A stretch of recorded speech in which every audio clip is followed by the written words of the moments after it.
The late 80s, early 90s had a short-lived era of people trying to mimic the success of the Teenage Mutant Ninja Turtles.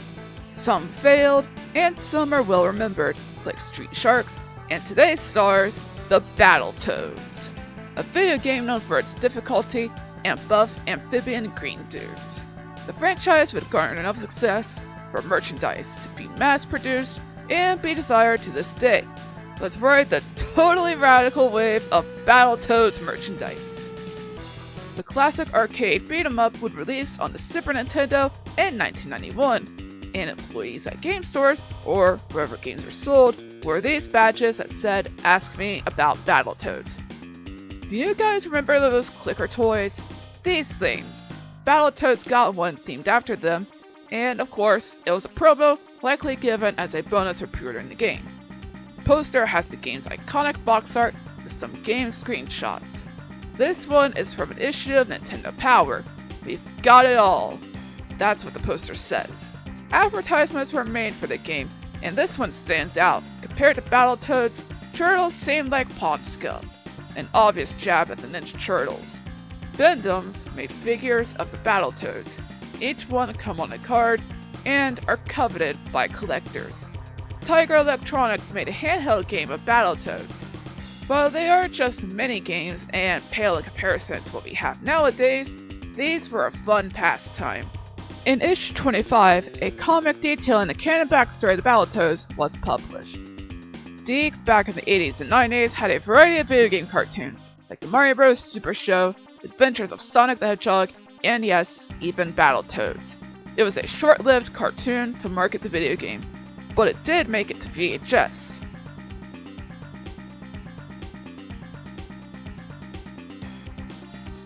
Battletoads and Battlemaniacs is the next game, and there's this poster. That is it.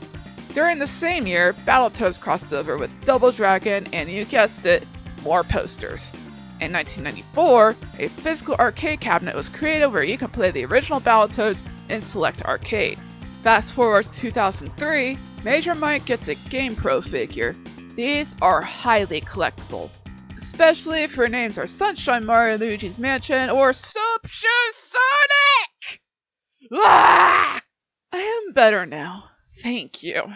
Anyway, in 2015, Rare Replay released, and at E3, you could get a Battletoads Foam Fist.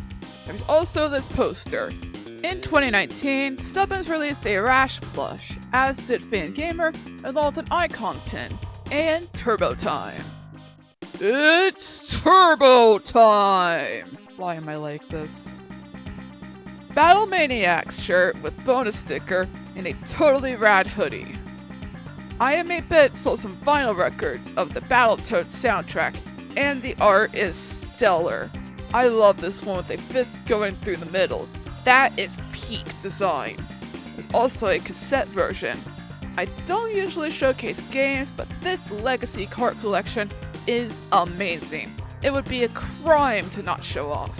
It comes with a manual, postcard, and poster. By Loot Crate is this belt buckle of the logo. In 2020, Battletoads got a reboot game with a new look, and the Xbox store sold this shirt, the game's logo, and the Toad Trio. The rare collection of gold and silver features a gold ingot of Battletoads as well as coins. This medallion is green, and the box art is of the reboot versions of the Battletoads. G Fuel and Battletoads collab to brand new Zits Juice. I won't elaborate further. Limited to 9,995 units is this pin sold on the game's Sanctum.